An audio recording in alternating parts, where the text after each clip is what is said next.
donc présentation du livre 39 bonnes raisons de transformer des obsèques hawaïennes en beuverie avec donc en compagnie de Kristiana Kahakauwila, l'auteur, et de la traductrice Mireille Vignol. Je vous laisse la parole. Dès que vous êtes prête, vous y allez. Ok, merci. Welcome, Kristiana. Kristiana, can you introduce yourself? Oui, je m'appelle Kristiana Kahakauwila. I'm Kristiana Kahakauwila et j'habite en Hawaii. I live in Hawaii. Now, are we going to speak English or French? Both? Okay, so we'll just do our own pidgin. We'll just switch from one to the other when we feel like it. Okay, so maybe we have to start to say that this book and this one are the same book. They don't look quite the same, but they are the same book, French version, original version. So why is your book called This is Paradise? Yes, in the United States, aux États-Unis, le paradis, c'est toujours Hawaï. Tous les Américains pensent le paradis et des vacances, ils pensent à Hawaï.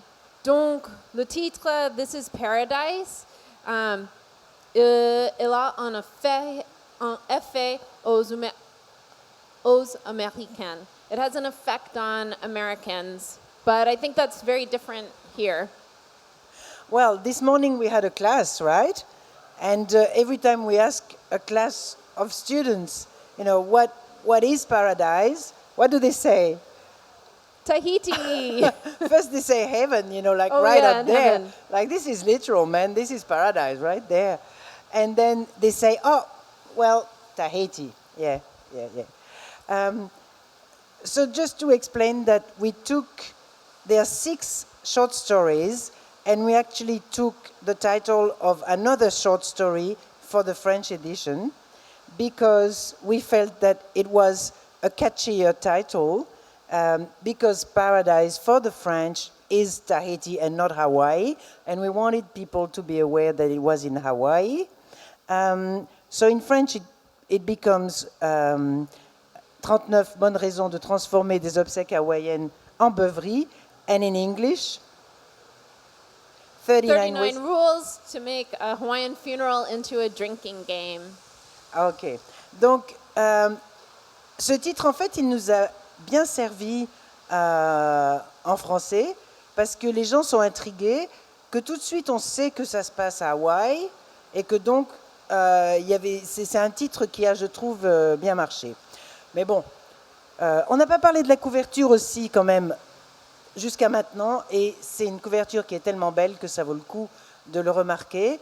Donc Gabrielle Ambrim, qui est la graphiste, nous a fait une superbe couverture avec des petits rappels du motif de la couverture. C'est vraiment superbe, et toute la collection maintenant a des couvertures de ce genre qui se ressemblent, mais qui se... Enfin voilà.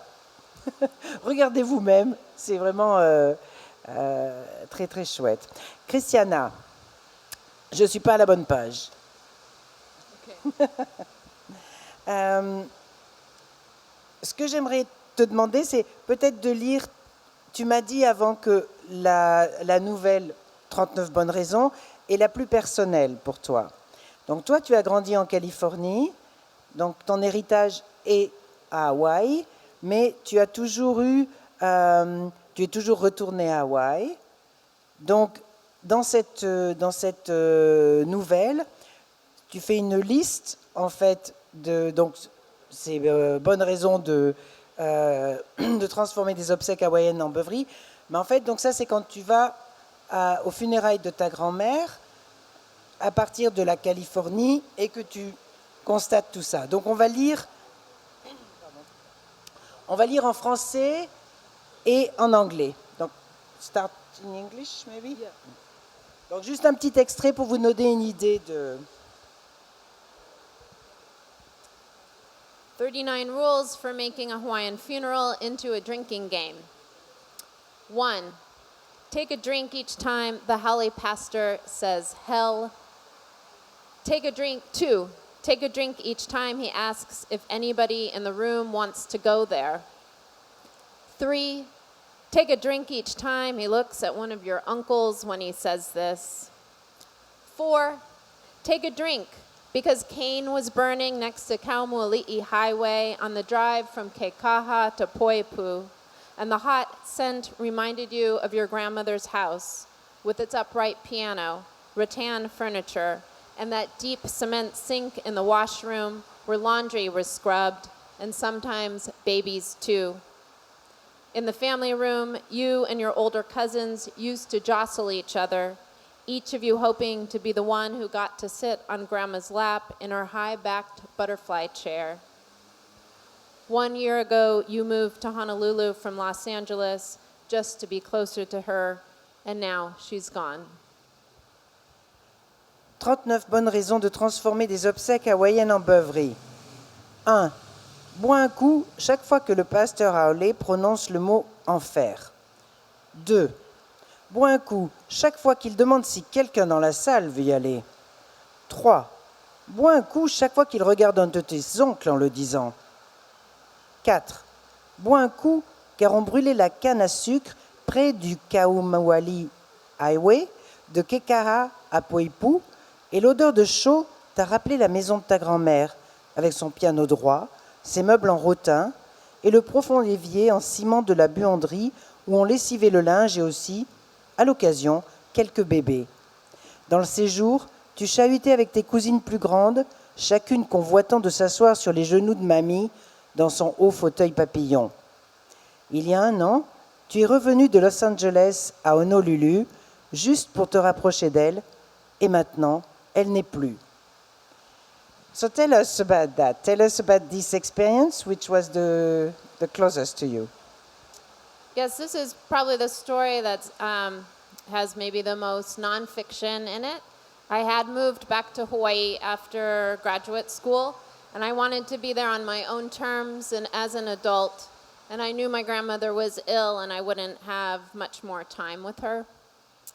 And she passed away a year after I had moved there.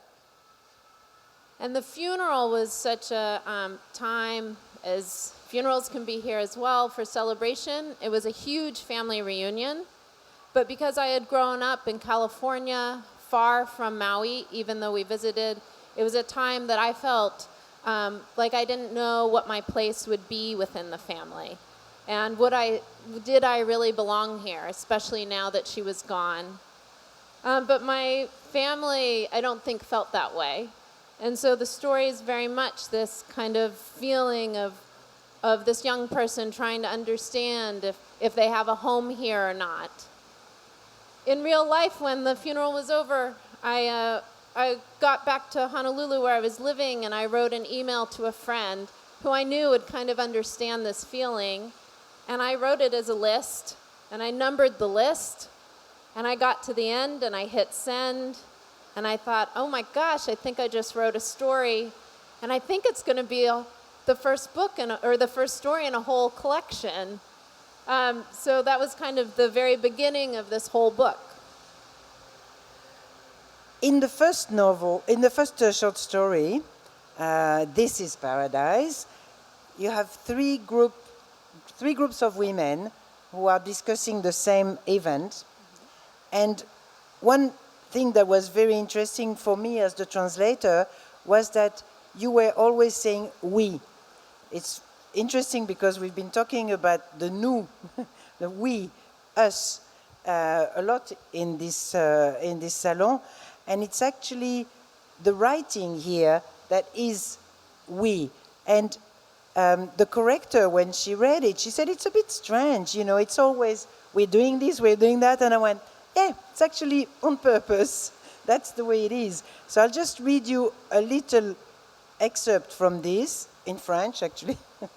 And it's about cleaning ladies who are in a hotel from Micronesia. En attendant le bus, nous plaisantons ensemble. Nous bavardons de nos maris et de nos enfants.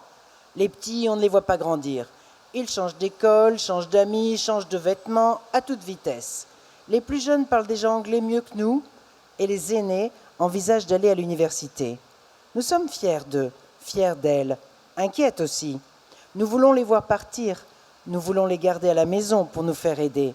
Nous souhaitons même, dans un recoin de notre cœur, les renvoyer en Micronésie, à Pohnpei, Yap ou Kozra, pour qu'ils apprennent à être véritablement des nôtres. Ils sont déjà américains. So tell us about this togetherness, this way to write that is collective.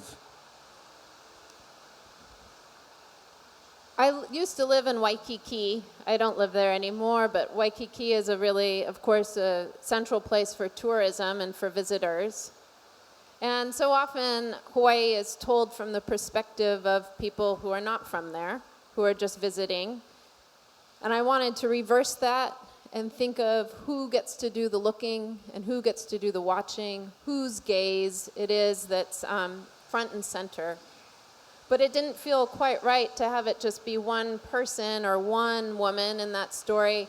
It really had to be a group of women, and in fact, maybe more than one group of women. And so it's these young surfer girls, and they're kind of, they're tough, and they don't really want anyone to join them, and they're a real clique. It's these older career women who have left the island for education and then come back. And then it's this group of Micronesian workers in the hotel who also kind of have this position in Waikiki and in Hawaii. And as the story progresses and we go through these different groups of we and how they understand themselves as being part of a group, I hope it also starts to transcend this idea of groups and we start to think about what it means to be a woman. Tell us a little bit more about those Micronesian women and what is their place in Hawaiian society and why are they there? Yeah, I think it's a little bit of a difficult history because the U.S. dropped atomic bombs in Micronesia and practiced dropping their nuclear bombs there. And so, of course, there were health issues that arose. And so there's certain agreements now with the Marshalls and with Guam and with other areas that folks from there can come to the States to receive medical care and receive other kinds of care. But then there's a lot of resentment that people from there are coming in and using resources. And so there's a lot of tension. Plus, they don't often can't get white-collar jobs, so they'll work in the hotels. So even if I don't go deep into that history in the story, it's kind of there at the edges. And for me, that matters a lot. There's often history right there at the edges, kind of scratching. And maybe you know some of it and maybe you don't, and maybe it pushes you to go and look more of it up. And there's those cleaning women, they say at one stage, we know how to answer the phone. We say, aloha. And you talk in different parts of the book, there is different mentions of this aloha concept. And in fact, there's the sort of cheapened way, there's the way that someone doesn't understand it or feels that, because they are not accepted, well, there's no aloha. So tell us more about that. Yeah, aloha, like aroha and other similar words in the Pacific. It means love, it means hello, it has several different meanings. But in Hawaii and in Waikiki, it's also a marketing tool. The first thing you see when you step off the plane in the airport is aloha and e komo mai, which means welcome. So I think there's a way it gets sold, right? But what aloha also is literally sharing breath, sharing ha, being so close to someone you get to smell them, and that's a different kind of intimacy, that's a different way of knowing a person, and it's a different way of knowing a place. So yes, I'm writing about a lot of different kinds of aloha and ways of it being used, but also very sincere and intimate ways of understanding the word. Another topic that comes up in one of your short stories called Wanlei is cockfighting. And of course, from what we read, it's quite common in Hawaii. And from what I understand, it's quite common in Tahiti as well. But the culture, this culture of cockfighting, can you tell us a bit about that? Yes, cockfighting is definitely illegal in Hawaii. It is not legal. I should make that very clear. But there is an underground world in which cockfighting happens, and especially if you're driving in the rural areas, you might see these little wooden tents, and when you see them, they're little triangles. You know that's where the fighting birds live, so someone's breeding them and training them. And I was very curious about this world. I also wanted to know about women who enter this world, which is very rare, so I wrote a story about it. So I'll just read a little excerpt from that. Mon père avait coutume de dire qu'il avait les combats de coq dans le sang. Le Chinois en lui aimait les paris, le Hawaïen aimait les combats et le Philippin aimait les oiseaux. Avant de mourir, Pa avait élevé des coqs parmi les mieux entraînés et les plus agressifs de nos îles. Comme il ne perdait jamais, il lui rapportait beaucoup d'argent. Mon père traitait ces oiseaux comme des enfants. Il les faisait manger à l'intérieur de la maison et les invitait à monter dans son pick-up. Il leur accordait plus de confiance qu'à ma grand-mère ou à mon oncle. Son noir favori, Ono, dormait au pied de son lit. Comme un chien, il me garde. Préviens si quelqu'un veut me tuer. Il me racontait aussi qu'entre ses coqs et ma mère, il avait choisi les coqs. Et il m'assurait qu'un jour, je devrais faire le même choix et que je suivrais son exemple avec les mêmes conséquences. Pour mon 16e anniversaire, il m'avait offert mon premier coq à élever et entraîner moi-même. C'était un hatch et je l'avais appelé Makana, ce qui veut dire cadeau en hawaïen.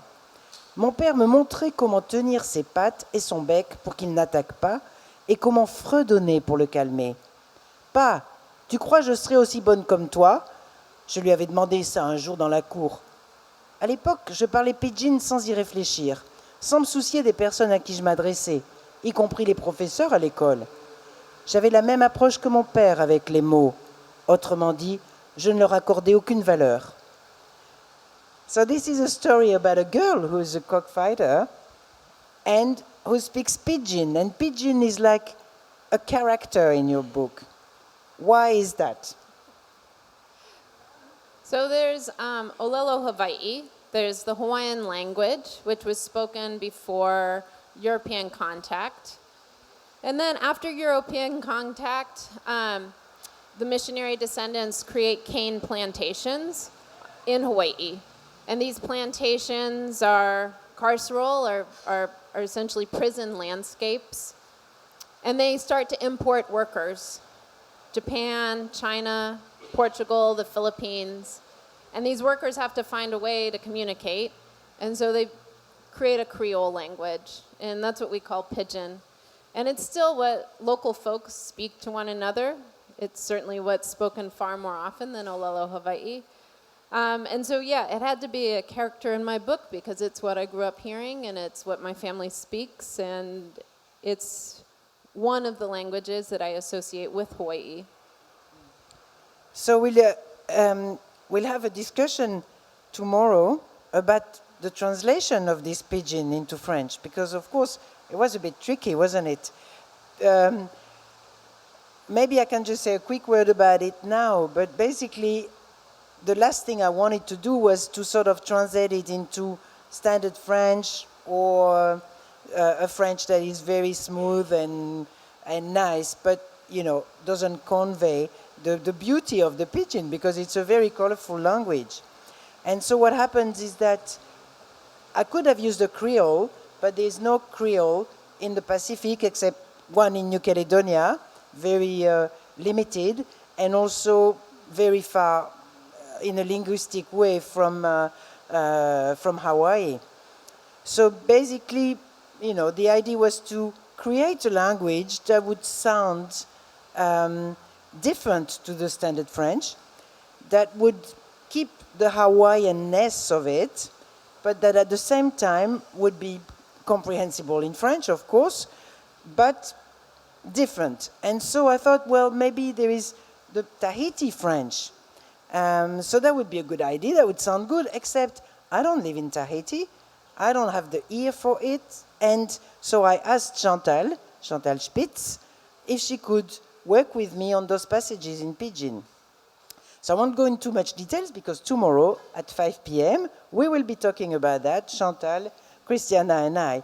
But anyway, it's been a fascinating work of trying to find that voice that just sounded a little bit like Tahiti, French Tahiti, well, not Tahitian, of course, but just the French spoken in Tahiti. It sounded a little bit like there was some Hawaiian in it, and in the end, well, it sounds like something different.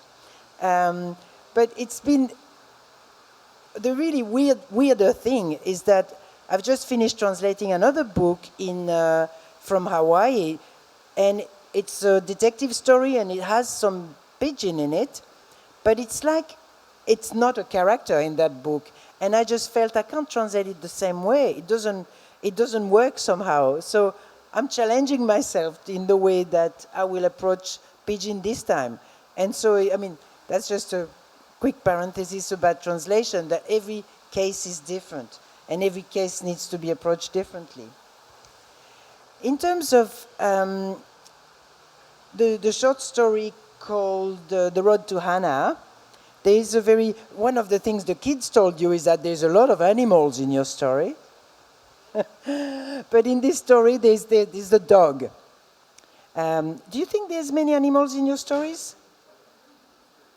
I don't think I noticed until the kids pointed it out, and then I realized there probably were. In this case, in this story, we have a Hawaiian, a sort of Hawaiian girl who has grown up in Las Vegas, and she returns to Hawaii, and she's with her boyfriend who grew up in Hawaii, but who is from Minnesota, I think. Yeah. And it's all, the thing is, who belongs where? And how do we belong somewhere? Does it mean that you're born there? Does it mean that you are from there? I mean, it's the whole issue that's discussed there. So why is this issue close to you?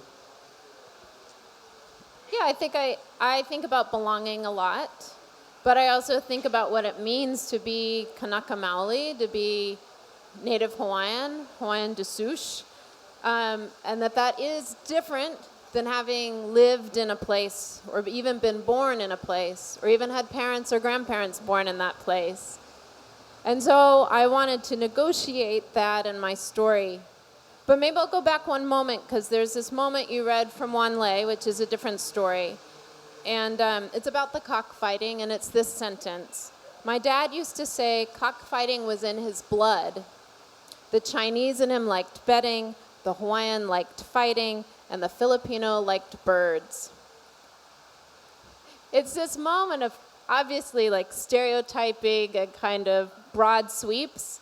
It's a moment that's supposed to be funny, that maybe one of my uncles would have said and we would have had a good laugh about. But it's also a moment that sets up a certain kind of expectation. And I like when my stories start with an expectation. We expect there to be things in a certain way. We expect that two lovers on a road trip will continue to fall in love. And then as we get farther on the road trip, as in the road to Hana, that expectation starts to shift. We're not always just one kind of person or one kind of group of women that might get transcended. We might not understand belonging in the same way. And that maybe sometimes it's okay. Sometimes we rise above it. Sometimes we're a woman with other women beyond any other kind of identity. And sometimes we're from a place, and that makes a huge difference. And so Road to Hana is a story that I think is almost a counter-argument to the first story in the collection, and is doing something different. And because it comes later, the reader has an expectation, and then I want to pull the rug out from under them a little and shake them up a touch. And it's interesting because the character who is Hawaiian but grew up in Las Vegas, he says, what does it mean to you? I mean, the guy says, I was born here. Where am I from if I'm not from here? And she says, in his songs, my cousin can retrace 25 generations, can go back 25 generations. That's what it means to belong to a country. And is that what you feel? Is that? Yeah, I don't think it's even about the number of 25, though it is a very long time. Yeah.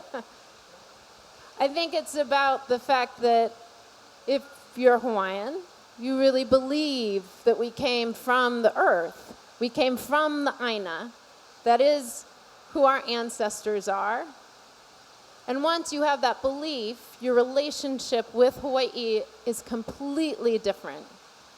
If you really came from the Aina, that is your ancestor as much as your grandmother, who you loved and knew as your ancestor, then you have to love and know that island in a completely different way.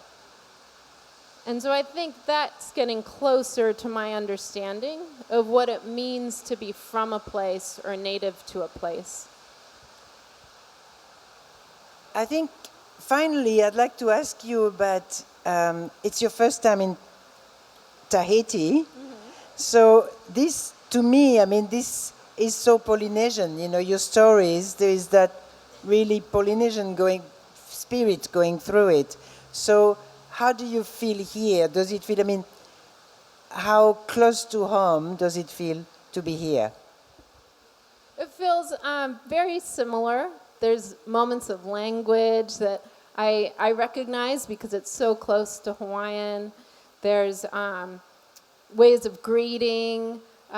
When we arrived at the airport, of course, there was lei for us, and that felt like coming home. But I think we're also visitors here. We're staying at a hotel. These are moments of being reminded that even while there's connection, there's things we have to negotiate coming here. It was very moving to me last night when we were honored and invited in, because it was a reminder that this first time for me, I'm a guest, and I want to keep being a guest and not be a tourist. And I think that's a very special feeling that I hope to have elsewhere in the Pacific. Do you have questions? Does someone have questions? Profitez, il y a le temps pour une ou deux questions. Du coup, je vous laisse dire le mot de la fin et on va passer à la suite du coup. Vous avez quelque chose à dire pour clôturer ça? Vous avez quelque chose à dire pour clôturer l'intervention? Read the book. C'est un bon conseil. Et aussi, your next work. That's the usual Bien sûr. word of the end. Yes, I'm working on a historical novel set on the island of Maui. Oh, yes. And I'm working on a novel for youth, for middle grades, for the college age. It's set also in Hawaii. And the premise is there is a girl who wakes up and, for reasons you get to learn in the book, realizes she can hear boys' voices. Merci. En tout cas, applaudissez bien fort, s'il vous plaît, Mireille et Kristiana, pour la présentation de 39 bonnes raisons de transformer les obsèques hawaïennes en beuverie, qui est disponible au stand au Vent des Îles. Donc merci encore à toutes les deux. Et donc pour la suite, on va accueillir Becky Manawatu pour la présentation de Bones Bay, qui sera accompagnée